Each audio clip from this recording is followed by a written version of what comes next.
So you done signed up for the Uber app and you've been approved. So you're trying to decide whether you just want to do Uber Eats or do you want to do Uber Excel. Here's 4 reasons why I would say to pick Uber Eats.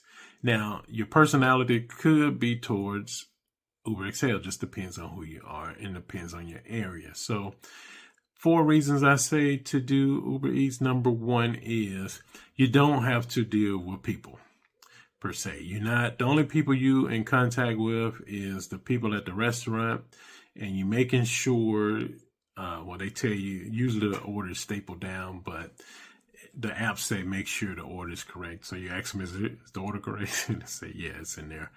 And they're not going to open it up. So you get it, and sometimes you might get a text from the customer and they say, hey, make sure they put extra ketchup in the bag or whatever, or this or that. So, and usually when you leave, it's a picked up, then it asks you, hey, it'll send you another order that's on the way or in the area. So when you drop it off, you dropping off 2 orders within the same area. So that's kind of usually how they keep trickling in the system is.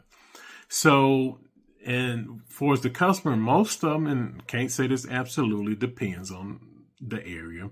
Most people say, leave it at the door, don't ring the doorbell, nothing. So you just put it in the front of the door, take the picture, hit deliver it, get in the car, and by the time you get up and turn around and come back down, you'll see the order's gone. So they was waiting on you to get up on out of there so they can open the door and get their order.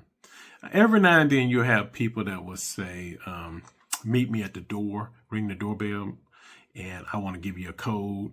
That means usually the neighbor probably got their food and they never got it or something like that. And so this time they want to say, I want to make sure I get my food. You got to tell me, you got to meet me and make sure you do a good handoff. So that's usually the reason why. Number 2, you still get the same freedom, whether to do it for an hour or do it up to 12 hours. Whether you set your goal to make $100 or $150, it just depends on you, strategies involved in that. So you still get that same freedom to, hey, I don't feel good anymore, so I'm cutting it off at this moment. So that's a good thing about that. And then number 3, you are getting physical activity because you basically stopping, stopping going into the restaurant. So you're getting that circulation. And then when you drop off, you're going up to the door, and dropping the food off. So you're getting that circulation instead of just sitting. Some people will sit in the car for hours and not get out until they have to. And so you driving for 8 hours, 12 hours, your back probably going to be hurt or your leg going to be stiff when you're trying to get out. So just to avoid that, that's a good thing, just getting that circulation with Uber Eats, because you're in and out the car. You're not just steady driving.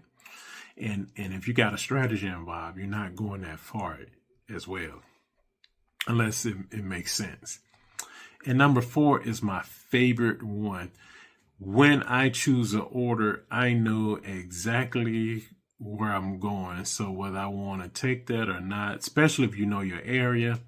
For an example, I'm here in Metro Atlanta. So one thing you don't want to do is to be going from county to county if you don't have to, or if it don't make sense. Now with Uber Excel, a customer can say, you can read that they're going 10 miles. And you're like, oh, okay. Well, that 10 miles, you might only find out that, they're going to a whole nother county, which you didn't want to go to. So people in Atlanta will understand it. And probably your bigger metro areas will understand. You don't want to just be going county to county with the traffic out here. You kind of want to stay in your area. And even with that, if you're in a county, you want to stay in that sub-city. You don't want to just be going city to city.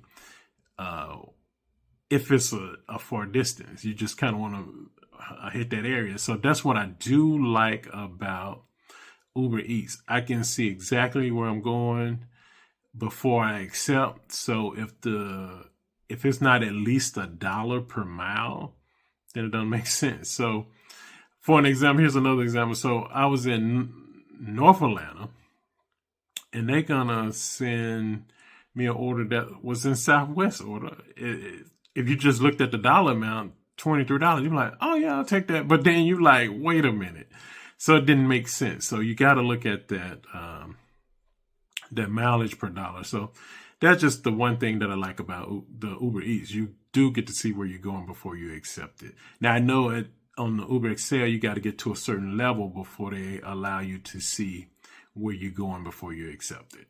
So those are the 4 things to keep in mind. If you got any other questions, hit me in the comments.